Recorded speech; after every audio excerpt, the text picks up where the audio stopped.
दोस्तों, राहुल गांधी की सांसद सदस्यता छीनने के बाद विपक्ष पूरी तरह सरकार के खिलाफ एकजुट होता दिखाई दे रहा है और सरकार के खिलाफ आक्रामक रूप अपना लिया है। वहीं आज राहुल गांधी ने अडानी और पीएम मोदी के रिश्ते को लेकर सरकार पर करारा हमला बोला है। राहुल ने सरकार से सवाल पूछा है कि आखिर अडानी की शेल कंपनियों में आए 20,000 करोड़ रुपए किसके हैं। सरकार इसका पता लगाए और इसका जवाब दे। वो अपनी सदस्यता छीनने से किसी से डरते नहीं हैं और न ही किसी के सामने झुकने वाले हैं। मैंने आप सब से काफी बार बोला है कि हिंदुस्तान में लोकतंत्र पर आक्रमण हो रहा है और इसका हमको हर रोज नए नए उदाहरण मिल रहे हैं। सवाल मैंने एक ही पूछा था,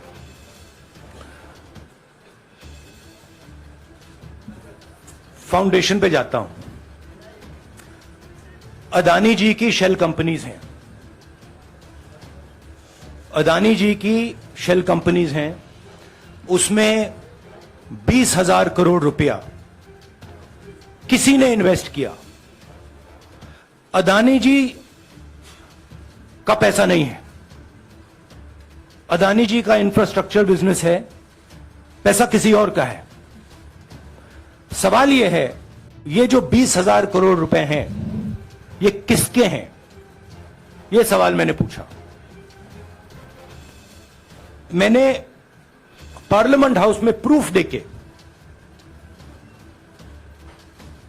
जो मीडिया रिपोर्ट से मैंने निकाला, अदानी जी और नरेंद्र मोदी जी के रिश्ते के बारे में डिटेल में बोला। रिश्ता नया नहीं है, रिश्ता पुराना है। जब नरेंद्र मोदी जी गुजरात के सीएम बने थे तब से रिश्ता है और उसके बहुत सारे पब्लिक प्रूफ्स हैं। हवाई जहाज में मैंने फोटो दिखाई, नरेंद्र मोदी जी बड़े कंफर्ट में बैठे हुए थे अपने दोस्त, अपने मित्र के साथ। पार्लियामेंट में मैंने दिखाई। यह सवाल मैंने पूछा। फिर मेरी स्पीच को एक्सपंज किया गया। मैंने स्पीकर को डिटेल चिट्ठी लिखी, पॉइंट बाय पॉइंट, कि मैंने कहा कि एयरपोर्ट्स अदानी जी को रूल बदल के दिए गए हैं। ये लीजिए रूल की कॉपी जिसको बदला गया है। चिट्ठी लिखी, कोई फर्क नहीं पड़ा। फिर मेरे बारे में मंत्रियों ने पार्लियामेंट में झूठ बोला कि मैंने विदेशी ताकतों से मदद मांगी। मैंने ऐसी कोई बात नहीं की है। मैंने कहा स्पीकर से, मैंने जाके कहा, स्पीकर सर, पार्लियामेंट का नियम है कि अगर किसी मेंबर पर कोई एक्यूजेशन लगाता है तो उस मेंबर को जवाब देने का हक होता है। मैंने एक चिट्ठी लिखी, उस चिट्ठी का जवाब नहीं आया। दूसरी चिट्ठी लिखी, उस चिट्ठी का जवाब नहीं आया। फिर मैं स्पीकर के चेंबर में गया। मैंने स्पीकर सर से कहा, स्पीकर सर, यह कानून है, यह रूल है, इन्होंने झूठा आरोप लगाया है, मुझे आप बोलने क्यों नहीं दे रहे हैं? स्पीकर सर मुस्कुराते हैं, कहते मैं नहीं कर सकता। और फिर उसके बाद आपने सबने देखा क्या हुआ। सवाल पूछना मैं बंद नहीं करूंगा। नरेंद्र मोदी जी का अदानी के साथ क्या रिश्ता है और 20,000 करोड़ रुपए किसके हैं, मैं पूछता जाऊंगा। मुझे कोई डर नहीं लगता इन लोगों से।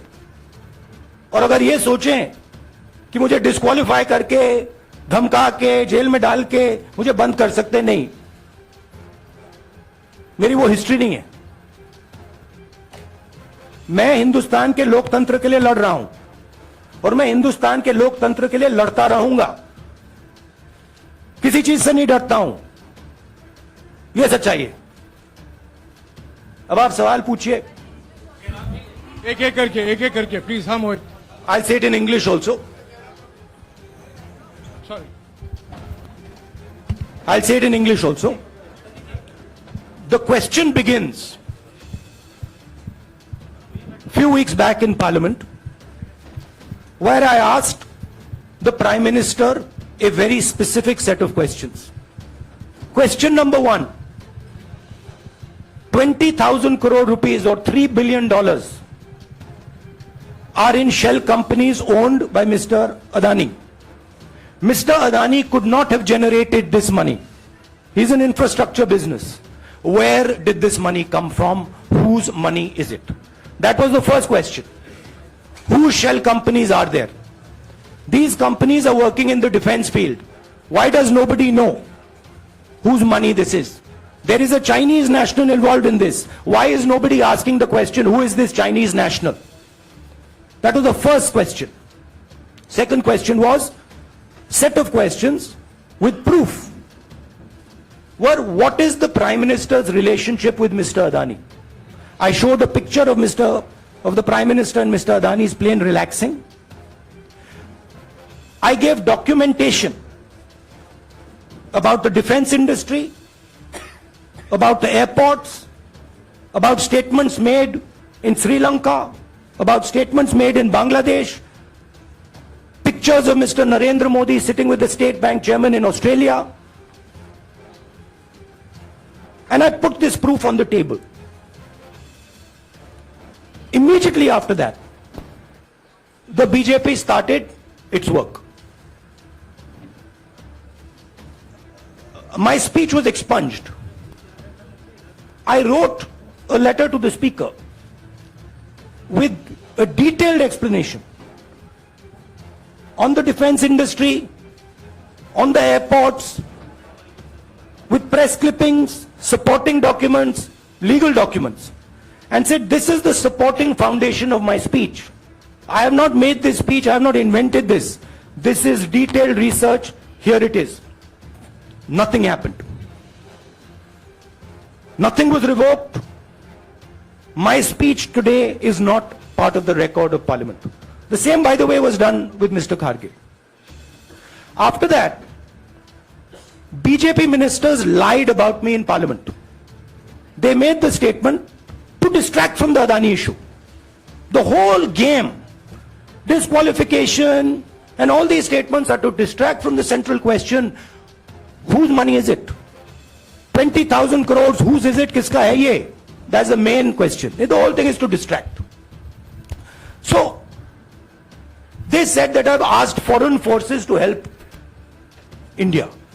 Most ridiculous statement. I have never made such a statement. You can look at all the conversations I had in the United Kingdom. Not one such statement was made. In fact, I said this is India's problem. India has to resolve this problem, right? A minister lies on the floor of the House. I wrote to the Speaker and I said, Speaker, sir, it is my right as a member of Parliament, when somebody makes an accusation, to state my position. Please let me state my position. The first letter is not answered. I then write a second letter with more details, saying the names and what was said. Still no answer.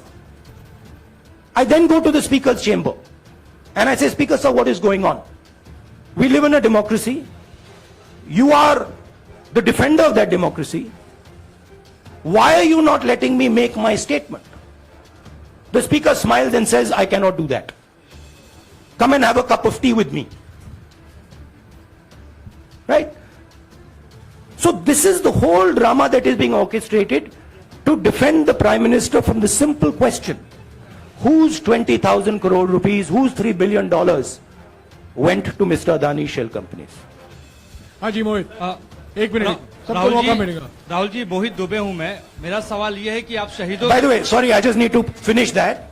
I left out a part. Look, I'm here defending the democratic voice of the Indian people. I will continue to do that. I'm not scared of these threats, of these disqualifications, of these allegations, of these prison sentences. I don't care. I'm not scared of them. Okay, these people don't understand me yet. I am not scared of them. They are used to everybody being scared of them. I am not scared of them. Right? And I will continue to ask the question, what is the Prime Minister's relationship with Mr. Adani? It is an old relationship. It is a relationship that began when he was Chief Minister of Gujarat. Mr. Adani constructed the idea of Resurgent Gujarat, organized all that. This is a partnership. It's a close partnership. I'm going to keep asking that question. Rahul ji, मैं मोहित दुबे हूं। मेरा सवाल यह है कि आप शहीदों के परिवार से आते हैं। आपकी दादी भी डिस्क्वालीफाई हुई, जनता के बीच गई, आप सत्ता में वापस आए। आज के दौर में राहुल गांधी भी डिस्क्वालीफाई हो गए हैं क्योंकि तमाम आपने इश्यूज को उठाया, चीन के इश्यूज को उठाया। क्या राहुल गांधी भी जनता के बीच में जाएंगे और वही वापसी फिर से करेंगे? राहुल गांधी भारत जोड़ो यात्रा में 4.5 महीने जनता के बीच में रहेंगे और वो मेरा काम है, वो मैं करता जाऊंगा। हाँ जी, अनवर। आज के हिंदुस्तान में जो पहले राजनीतिक पार्टियों को सपोर्ट मिलती थी, मीडिया से मिलती थी, बाकी इंस्टीट्यूशन से मिलती थी, वो नहीं मिलती है। तो ऑपोजिशन की पार्टीज को एक ही रास्ता है, जनता के बीच में जाने का। हाँ जी, अनवर। सर, भारतीय जनता पार्टी ने आप पर ओबीसी समुदाय के अपमान का आरोप लगाया है। इस पर आप क्या जवाब देना चाहेंगे भारतीय जनता पार्टी को? मैं पिछले भारत जोड़ो यात्रा में आप मेरी कोई भी स्पीच देख लीजिए, मैं वहां कह रहा हूं सब समाज एक हैं, सबको एक साथ चलना चाहिए, भाईचारा होना चाहिए, नफरत नहीं होनी चाहिए, हिंसा नहीं होनी चाहिए। तो मेरी पोजीशन बिल्कुल क्लियर है। ये ओबीसी का मामला नहीं है, ये नरेंद्र मोदी जी और अदानी जी के रिश्ते का मामला है। 20,000 करोड़ रुपए जो अदानी जी को पता नहीं कहां से मिले, उसके बारे में मैं सवाल पूछ रहा हूं और उसका जवाब चाहिए। बीजेपी ध्यान को भड़काने की कोशिश करती है, कभी ओबीसी की बात करेगी, कभी विदेश की बात करेगी, कभी कुछ और बात करेगी, कभी डिस्क्वालिफिकेशन की बात करेगी, मगर सवाल यही है 20,000 करोड़ रुपए, $3 बिलियन किसका था? संजय मिश्रा। और वो अदानी का पैसा नहीं हो सकता। संजय मिश्रा।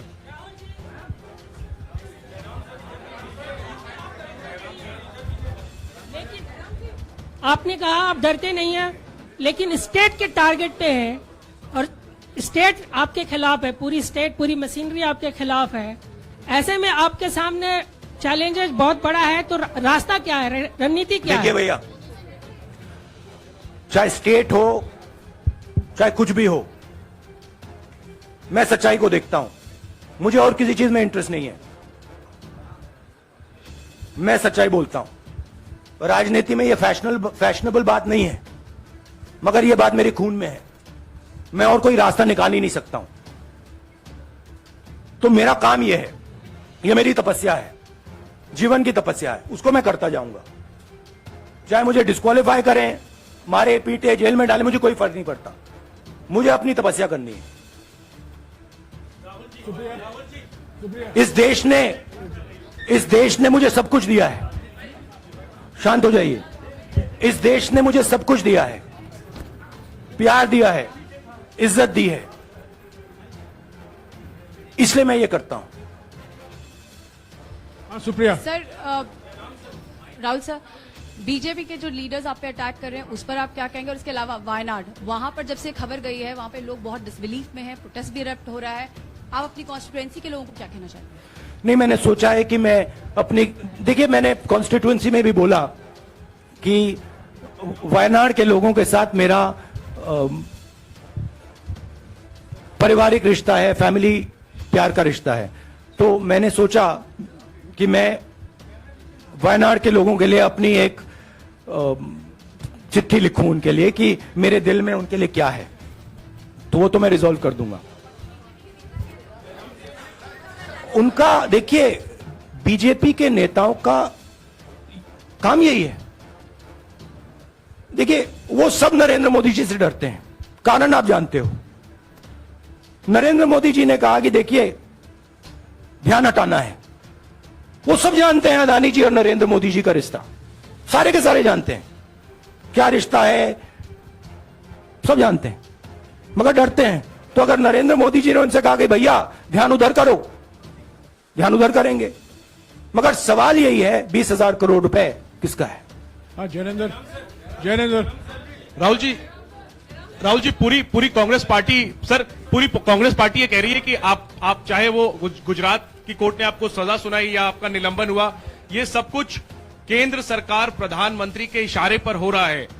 लेकिन बीजेपी कह रही है कि कानून ने अपना काम किया है। तो जो ये दलील है कि कानून ने आपको सजा दी है और उसी की वजह से आपका निलंबन भी हुआ है, इस पर आप क्या देखिए, लीगल मैटर है, पर ये हुआ है? लीगल मैटर है। मैं हिंदुस्तान के लीगल सिस्टम को रिस्पेक्ट करता हूं। मैं लीगल मैटर पे इस प्रेस कॉन्फ्रेंस में बात नहीं करना चाहता हूं। हाँ संजीव, अगर आपके लीगल सवाल होंगे तो आप हमारी लीगल टीम से पूछ लीजिए। Sanjeev 1 minute Sanjeev.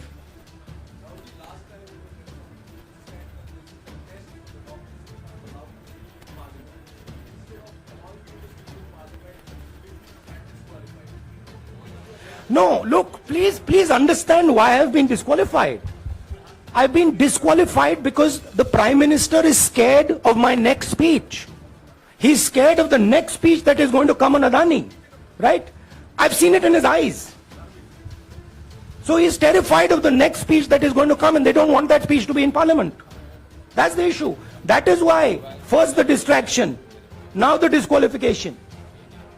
Please don't be confused about this matter. There is a deep relationship between Narendra Modi ji and Mr. Adani. There is a question. 20,000 crore rupees have suddenly arrived in Mr. Adani's shell companies. Where has this money come from? Whose money is it? It is, some of these companies are defense companies. Why is the defense ministry not asking this question? Why is the defense ministry not asking the question? But please explain to us, whose money is this that is being spent on our drone development, that is being spent on our missile development, that is being spent on our ordnance production? Why is the defense ministry not asking this question? हाँ मंजरी please, एक minute मंजरी। की रद्द हुई तो उसके बाद बहुत सारे ऐसे विपक्षी दल जो अभी तक कांग्रेस से दूरी बना के चलते थे वो भी आपके समर्थन में आए। तो आपको क्या लगता है अब वो समय आ गया है जब सारे विपक्ष को एकजुट हो जाना चाहिए?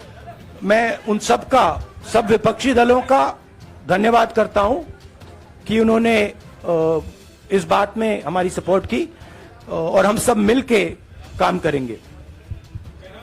रंजीता जिस बयान को लेकर आपको ये सजा सुनाई गई है, क्या आपको लगता है, आपको अफसोस है उस बयान को लेकर? क्या कहेंगे उस बयान पर? अब देखिए, अब ये लीगल डिस्कशन है, उस पे मैं टिप्पणी नहीं करना चाहता हूं क्योंकि ये कोर्ट में मामला है। मगर मैं जो भी सवाल उठाता हूं वो सोच समझ के उठाता हूं। हाँ जी नीरज। राहुल जी अभी कुछ ही दिन पहले लक्षद्वीप के सांसद मोहम्मद फैजल की सदस्यता गई थी और बाद में हाईकोर्ट ने स्टे कर दिया था।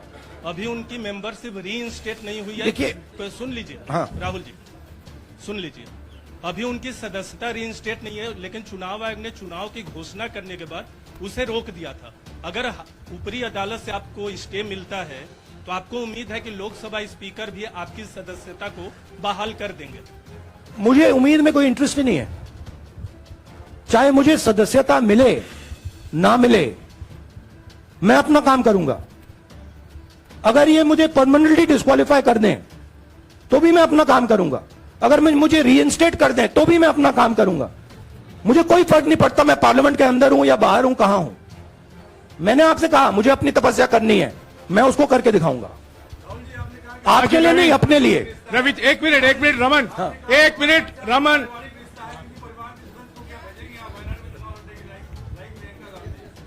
It is not up to me, it is up to Congress president कौन जाएंगे।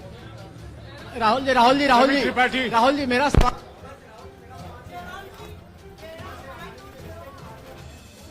आपके यहाँ बैठे हैं। हाँ। दोनों मुख्यमंत्रियों का भी अडानी जी से रिश्ता है, उनके साथ लेन देन का मामला, उसका कहा कि धंधे का मामला है। लेकिन क्या धंधे ये का मामला नहीं, क्या बात कर रहे हैं ये धंधा रोकेंगे ये लोग? जिनके पास जो भी स्टेट का उनके साथ नाता है, जो भी बिजनेस चल रहा है, वो बिजनेस रोका जाएगा क्या? देखिए, सिंपल सी बात है, आप डिस्ट्रैक्ट करने की कोशिश मत कीजिए। 20,000 करोड़ रुपए अदानी जी की शेल कंपनीज में कहां से आए? आप इंक्वायरी कीजिए। अगर बात निकली कि हमारे चीफ मिनिस्टर का पैसा है तो इनको जेल में डाल दीजिए। अगर बात निकली तो किसी और का पैसा है तो उसको जेल में डालिए। हाँ Siddharth sir, Rahul sir, please madam 1 minute. Madam आप लोकतंत्र को समझिए। ये जो पैनिक रिएक्शन इन्होंने किया है नरेंद्र मोदी जी ने, इससे सबसे ज्यादा फायदा मिलेगा विपक्ष को। ये इन्होंने हमें हथियार पकड़ा दिया है। ये आप बात समझिए। ये मोदी जी पैनिक में आ गए कि बात निकल जाएगी, ये 20,000 करोड़ रुपए किसके हैं, डर गए, घबरा गए। इन्होंने पूरा सीक्वेंस शुरू कर दिया। ये विपक्ष को सबसे बड़ा इन्होंने हथियार दिया है राहुल जी, क्योंकि जनता के माइंड में अब एक सवाल आ गया है कि जनता जानती है कि अदानी जी भ्रष्ट व्यक्ति है। अब जनता के माइंड में यह सवाल उठा है कि इस भ्रष्ट व्यक्ति को हिंदुस्तान का प्रधानमंत्री क्यों बचा रहा है। यह मतलब अब सब कुछ बीजेपी के लोग, नरेंद्र मोदी जी सब कुछ इस व्यक्ति को बचाने के लिए क्यों कर रहे हैं। दूसरा सवाल, बीजेपी के लोगों ने कहा कि अदानी पर आक्रमण देश पर आक्रमण है। मतलब इनके माइंड में देश अदानी है और अदानी देश है।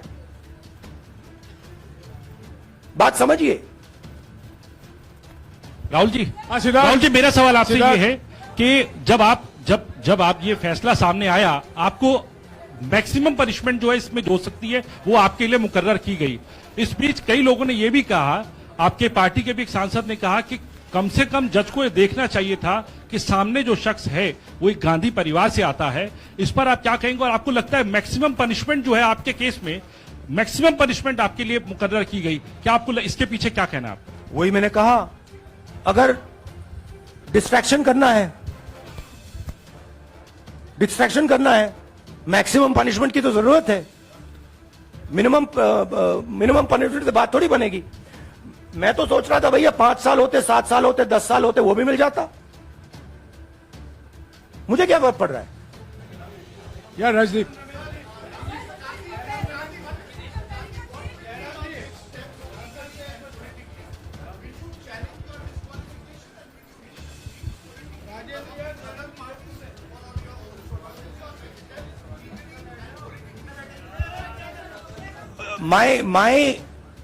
I have only one step, and that step is to fight for the truth in this country and to defend the democratic nature of this country that is under. Please let me finish, Rajdeep.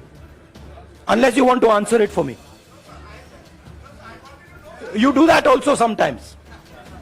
Yeah. So my job, as I see it, is to defend the democratic nature of this country. And I will do whatever I have to do to defend the democratic nature of this country. What does that mean? That means defending the institutions of this country. That means defending the voice of the poor people of this country. That means telling the people of this country the truth about people like Mr. Adani, who are basically exploiting the relationship they have with the Prime Minister. Yeah, Pallavi, please 1 second. Let's go. Look, see, these are legal matters. It makes me no difference. I told them, it makes me no difference if I'm disqualified, not qualified, whatever. It makes me no difference. Disqualify me for life. Put me inside jail. I will keep going. I will not stop. Mr. Gandhi, Yeah, Mr. Pallavi. Gandhi, 2 things here. One, are you worried or apprehensive about the political relevance of, say, the opposition and the Congress Do I look party worried to you? One. Second, Do I look worried to you? I'm excited. I'm happy that these people have given me the best gift they could give me. And second, Mr. Gandhi, is that BJP's reaction since yesterday is that if you hadn't torn the ordinance then perhaps you wouldn't be facing the law today. Your response to that? My response to that is that when somebody is guilty of something, they want to distract everybody's attention. Right? If you catch a thief, the first thing he says is, I didn't do it. The second thing he says, look there, look there, look there, look there. Right? That's what the BJP is doing. We have caught 20,000 crore rupees entering Mr. Adani's companies. Nobody knows whose money that is. That money cannot be Mr. Adani's money. He does not generate this type of money. So that money has come from someone. All this, OBC, disqualification, anti-national, all this is to distract from the panic that the Prime Minister is feeling. That his relationship with Mr. Adani is going to be exposed. Let me tell you, that relationship is going to be exposed. Nobody is going to stop that. It is going to happen. Because the opposition is going to press this thing until we find the answer. हाँ रवि सिसोदिया जी को दे दो। राहुल जी जो judgement आया उसको लेकर BJP ने उसको किया है कि आपने ओबीसी का अपमान किया। पूरे देश में प्रेस कॉन्फ्रेंस करने की तैयारी कर रहे हैं कि आपने ओबीसी का अपमान किया था। भैया देखिए, पहला आपका अटेम्प्ट वहां से आया, दूसरा आपका अटेम्प्ट यहां से आया, तीसरा आपका अटेम्प्ट यहां से आया। आप इतनी डायरेक्टली बीजेपी के लिए क्यों काम कर रहे हो? थोड़ी डिस्कशन से करो यार, थोड़ा घूम घाम के पूछो। क्या आपको ऑर्डर दिया है क्या? देखो मुस्कुरा रहे हैं। घूम घाम, मैं आपको उदाहरण देता हूं। आप थोड़ा घूम घाम के निकाल नुकुल के बोलो। देखो ऐसे बोलो पहले, राहुल जी, हाँ तो please if you want to work for the BJP then bring a BJP flag symbol here and put it on your chest. Then I'll answer you the same way I answer them. Don't pretend to be a pressman. Vikrant, Rahul ji हवा निकल गई। Rahul ji BJP के लोग बार बार ये बात कहते हैं कि आपने जब विदेश में जाके भाषण दिया तो उन्होंने कहा माफी मांग लेते। अभी कहा कि कोर्ट में आपसे कहा गया माफी मांग लेते। तो जब ये लोग कहते हैं राहुल गांधी माफी मांग लेते तो राहुल गांधी क्या सोचते हैं? राहुल गांधी सोचता है मेरा नाम सावरकर नहीं है, मेरा नाम गांधी है। गांधी किसी से माफी नहीं मांगता। और मैंने कहा, पार्लियामेंट हाउस में कहा कि भैया मुझे बोलने दीजिए ना, एक बार तो बोलने दीजिए। 2 बार चिट्ठी लिखी, तीसरी बार मैं पर्सनली स्पीकर से जाके कहता हूं, स्पीकर सर प्लीज, आप डेमोक्रेसी के लोकतंत्र के आप प्रोटेक्टर हैं, मुझे बोलने दीजिए। मुस्कुरा के कहते हैं भैया मैं तो नहीं कर सकता। आप नहीं कर सकते तो कौन कर सकता है? शायद मुझे जाके मोदी जी से पूछना पड़े, वो तो करने नहीं देंगे। तो मेरा जो पॉइंट है, इस देश में लोकतंत्र खत्म हो गया है। इस देश के लोग जो इनके दिल में है, हमारे दिल में है, बोल नहीं सकते हैं। इस देश के इंस्टीट्यूशन पर आक्रमण हो रहा है। और उस आक्रमण का मैकेनिज्म क्या है? उस आक्रमण का मैकेनिज्म नरेंद्र मोदी जी और अदानी जी का रिश्ता है, वो फाउंडेशन है। मैं नरेंद्र मोदी जी पर सवाल नहीं पूछ रहा हूं, मैं अदानी जी पर सवाल पूछ रहा हूं। बीजेपी अदानी जी को क्यों प्रोटेक्ट कर रही है? आप नरेंद्र मोदी जी को प्रोटेक्ट कीजिए। मैं अदानी जी पे पूछ रहा हूं, आप अदानी जी को क्यों प्रोटेक्ट कर रहे हो? आप इसलिए अदानी जी को प्रोटेक्ट कर रहे हो क्योंकि आप ही अदानी हो। Thank you. तमाम तरह की खबरों और जानकारी के लिए फेस न्यूज को सब्सक्राइब करें, बेल आइकन दबाएं, हमारी कहानी को लाइक करें, शेयर करें।